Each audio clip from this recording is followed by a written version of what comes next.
Yeah, we used to, AEM-7 is like one of his favorite engines. Well, as we're on the move, good morning, everyone. Welcome aboard Amtrak's farewell to the AEM-7 Locomotive excursion train. I'm Bruce Mansan from Amtrak System Operations in Wilmington, Delaware. We've got a perfect weather day here to pay tribute to a remarkable landmark electric locomotive. We're so glad you can join us today for this special excursion. By looking back, we can also look forward and do all that against the backdrop of the nation's highest speed corridor, the Northeast border. How much trouble would I get in if I asked you to run my zoom lens up to Halethorpe? Okay. All right, our train today consists of 2 locomotives and 9 passenger cars. Restrooms are located at one end of each car. Our cafe car in the train is located in position 4 out of the 9 car consist. The rear car is the inspection car, Beech Grove, which is for staff members only. Don't worry about it. As our crew have completed scanning your ticket or a printout there, the ticket lift, you can feel free to move about the train if you wish. Long distance shots, I forgot to bring it. Don't worry about it. If you can't, you can't. Your ticket today includes a box lunch and a special limited edition lapel pin. We'll be giving out the pins at the time that your ticket is lifted. The lunches will be distributed after we reach Philadelphia and northbound. If something is, we're probably as for our cafe car, we have snacks and beverages available for purchase. Cash as a form of payment is greatly appreciated. Okay. We invite you to visit during the trip today. As information, we will not be selling any alcoholic beverages until after departure from Wilmington Shops this afternoon in the interest of safety and situational awareness.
I overheard somebody say that Wabash might be in here.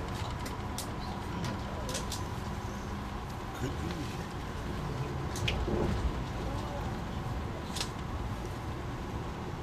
Over there.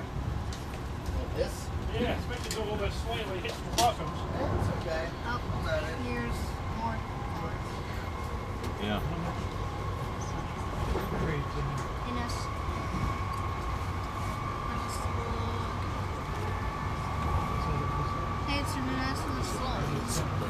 What? Exceptions. Looked like some type of SD. I wasn't 100% because it had kind of a funky nose. Yeah. Yeah. So you go to the top playground? Nope, not in there. Trees and stuff? And you can actually see what's very close. That's Operation Exit. Yeah.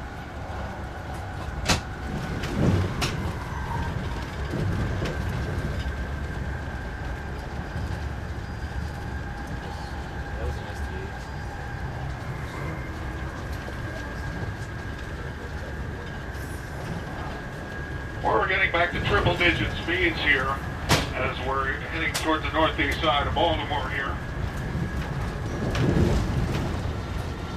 There's also a MARC facility past the rail station on the right side as well. So again, we want to give a tip of the hat to our partners at MARC for their support earlier in our transit message. So here's Martin's.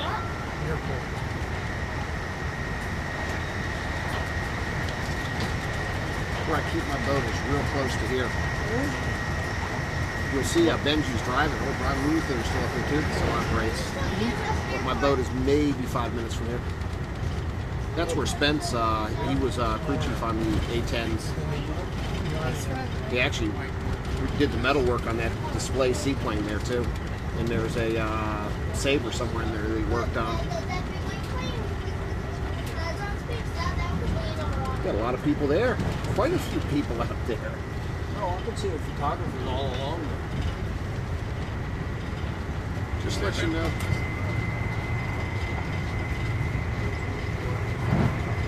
We're coming into Chase, Maryland here, which places us about a mile and a half from our first major bridge of the day, which is the Gunpowder River Bridge. Gunpowder River is actually a 6.8 mile long tidal inlet of the Chesapeake Bay, and runs from River, Gunpowder Fall, Big Gunpowder Fall, Little Gunpowder Fall, are all combined to form the Bush River. Yeah, I think I see a shore.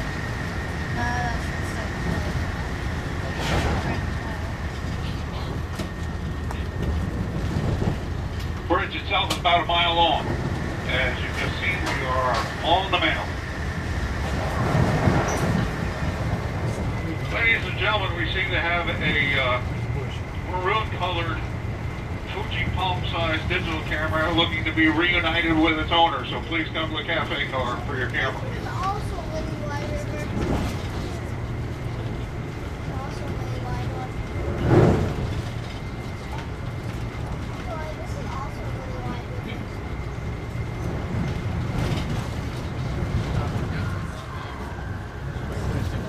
Susquehanna River Bridge is 4,153 feet long. Church Cow deck truss with a rotating at? center Gonna span. film it? I work myself right now. What do you do? Music, you better get ready. Okay. What kind of music? It's a 1906, and again, one of the most significant bridges. There's been a lot of I won't hold that meetings against you. about potential replacements. So here comes Havre Grayson, the Susquehanna River So do you Bridge produce here. or you record? I'll say this about the Susquehanna. As you look at this river, most of that river is only about 6 feet deep. The center channel is stretched 20 or 25 feet, if I recall.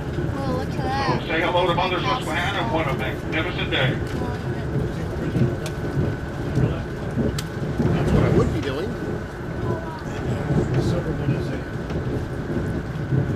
That kind of one is deep. Oh, there's somebody there. Now there's a photographer out on a sailboat.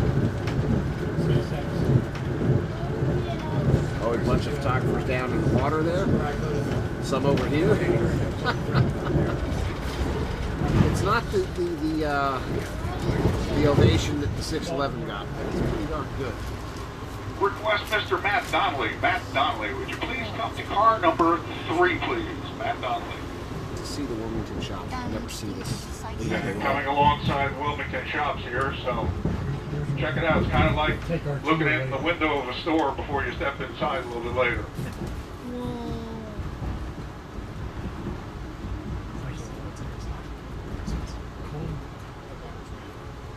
So where are we? There's the AEM-7 sitting out there. I remember when it was the deadline for the GG1s. Although the shop's a little bit different, the deadline was a lot bigger back then. Yeah. Hey, look at that. It's decent. Decent. And a whole bunch of AEM-7s.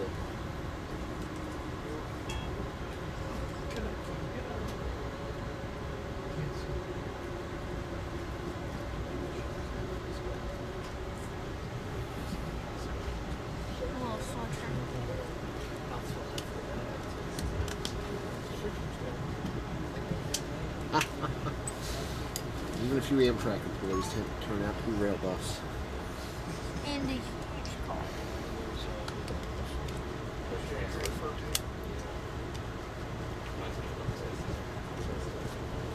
Alright, as we're coming to the east of the shop complex, a rare mileage alert coming up here in the next several miles. We'll get close to the Delaware River here at Fox Point Park at Bellevue. Bell was the tower, the interlocking tower that serves that. And a mile past that, we're going to be making a move here that routes us onto one F-track to go underneath the jump over that carries the high-speed track 2 over the normal freight-only trackage. So we'll be going underneath the jump over instead of going over the top of it as every other passenger train would do. So coming into Bellevue and then Holly. Not blood car, excuse me, Metroliner. We're coming through Holly now, and to our left the highway is US Route 13, by the way. We're approaching Claymont, Delaware, the Claymont station. And Claymont is the hometown of, amongst other famous people, the actress Valerie Bertinelli. And this territory here, from a railroad standpoint, Claymont and the surrounding area, was where the Pennsylvania Railroad tested the first GG1. The unit at that time numbered 4899, later to be 4800, against the competing design that they were testing against it. You know, if you ever look at a map, you may notice that the northern border of the state of Delaware looks like a perfect circle. Well, there's a reason for it. It is. Northern boundary of Delaware is actually traced on a 12-mile circle from the from the courthouse down to Newcastle. So that's why the northern. We're in Marcus Hook right now, which is known for the refineries, as you can see. Originally, there was a Lenape Native American settlement. The first European settlers here, though, appropriately enough for what we're doing today, were Swedes. And they called the area New Sweden, and then Finland. In 1655, along came the Dutch, and the Dutch conquered the area, renaming it Mauritshuis. First, there were small shipbuilding and fishing as key industries. Was incorporated in 1892, then came the railroads, highways, port, and the growth of the oil industry, and that's how you have Marcus Hook refinery now as a linchpin in the local economy. So behind locomotives that owe some part of their lineage to Sweden were a territory that was originally settled by the Swedes from Europe. How do you like that?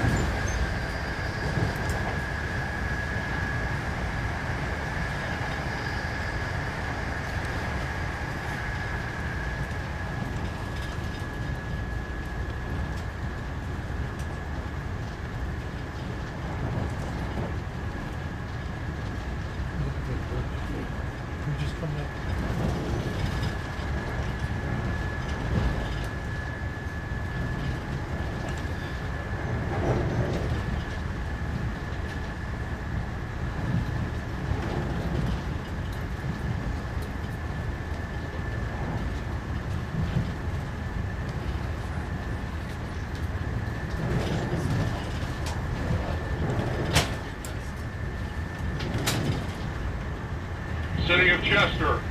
That's the Commodore Barry Bridge, for those who don't know it there. This area, Chester was called first Finlandia, then Uppland, referencing the Uppland province of Sweden and the borough of Uppland. Everything's going by so fast. It's so cool. I only want to wait.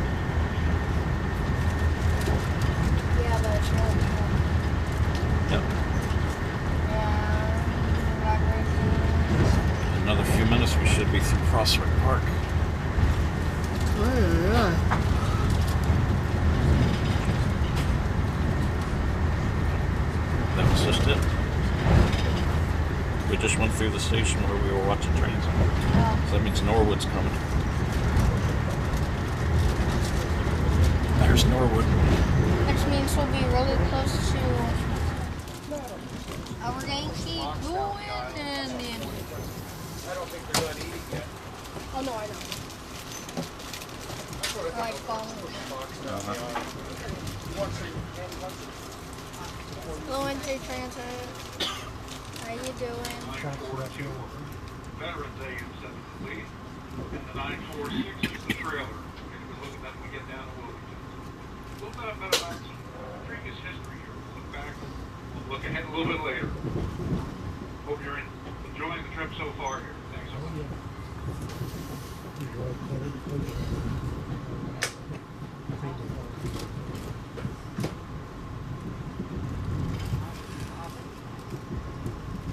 And I have.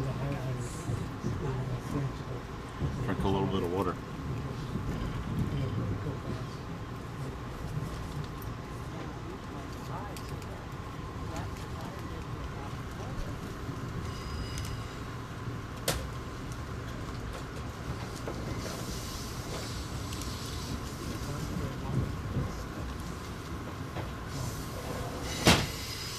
On your right is Penn Coach Yard, servicing point for some Eddystone trains to Harrisburg and Yord.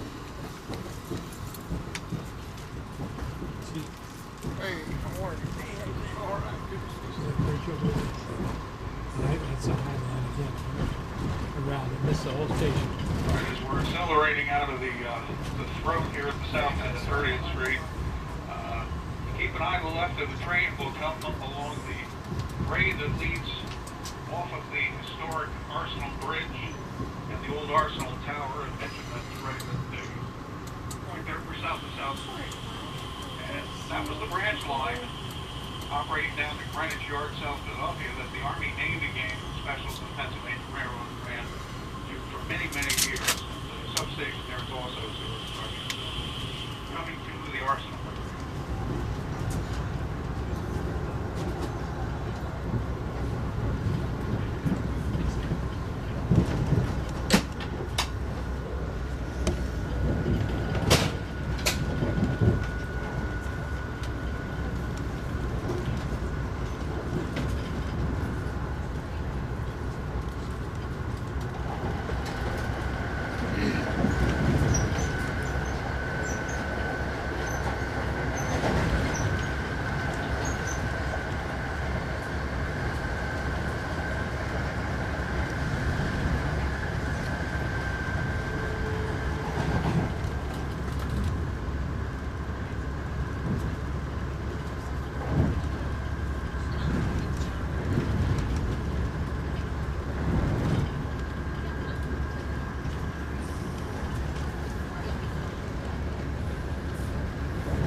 Baldwin is. They got behind the other manufacturers, and fortunately, time passed them by. But I can appreciate the history and the heritage of what they did and how much they contributed to the American railroad industry. So, we raise a glass to Baldwin Locomotive Works. Baldwin, as we head south towards Eddystone and Wilmington.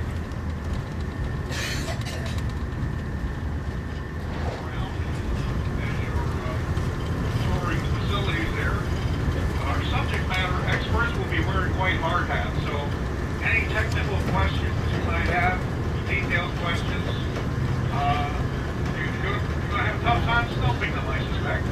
But there's folks who are enthusiastic and be eager to welcome you.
Hey, Chris, out there.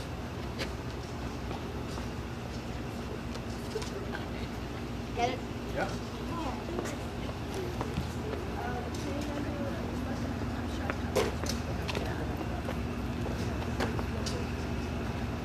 Look at that fancy.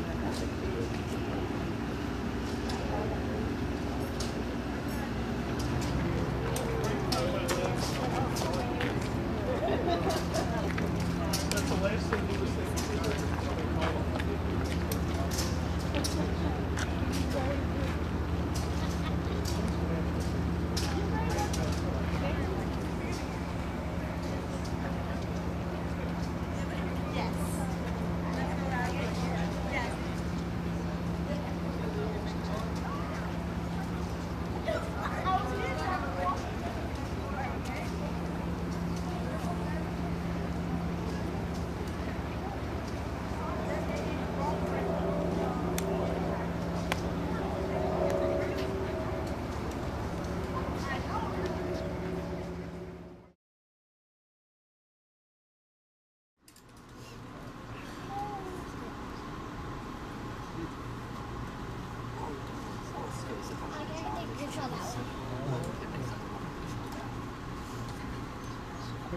Get the number.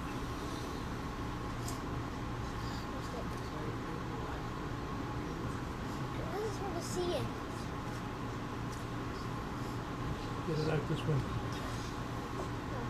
Where? Yeah, I am. Okay.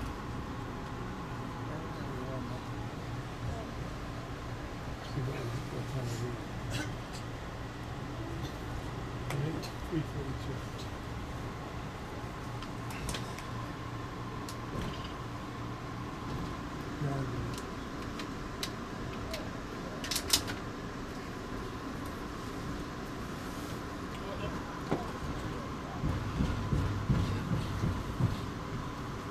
Stations. Stations of Baltimore.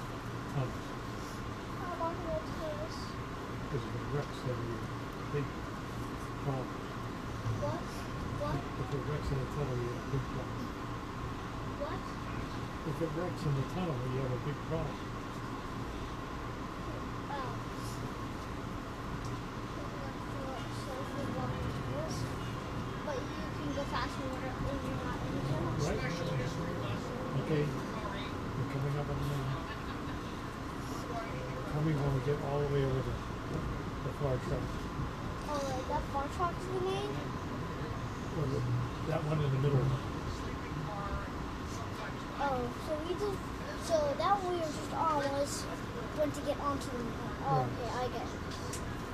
Alright, so that truck all the way over there is the main. No, the top. Two out.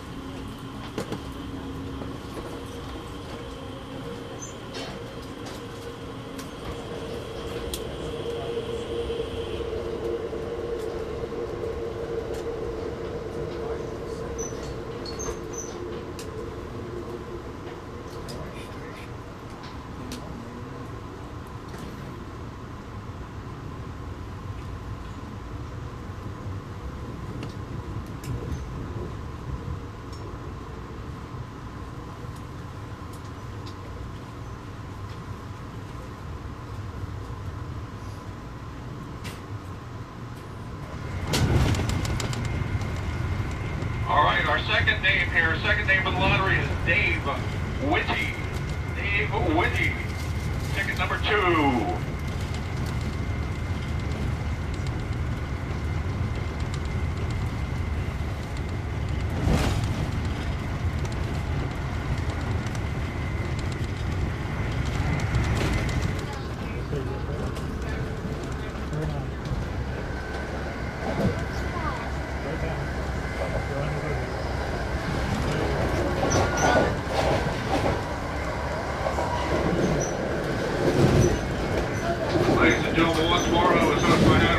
bridge here coming out of Perryville, heading across the Havre de Grace.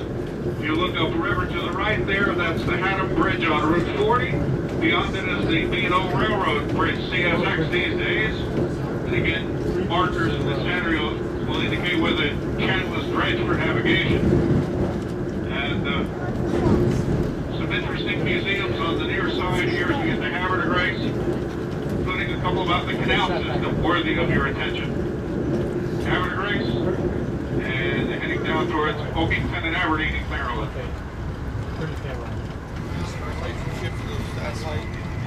Table will tell our exact speed.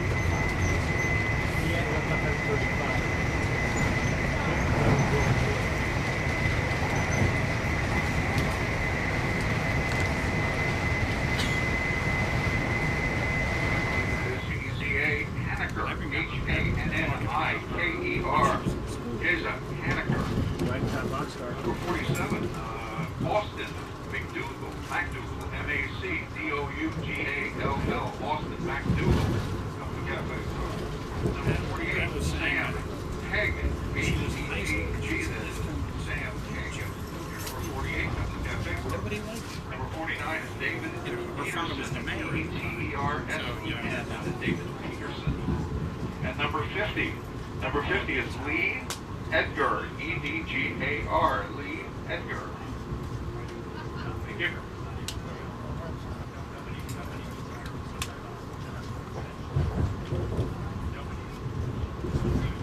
It's kind of funny. Schaefer was actually one of the good politicians from Baltimore. As best I can tell, they're all heartbroken. You can't be a politician and be 100% honest. It's just not possible.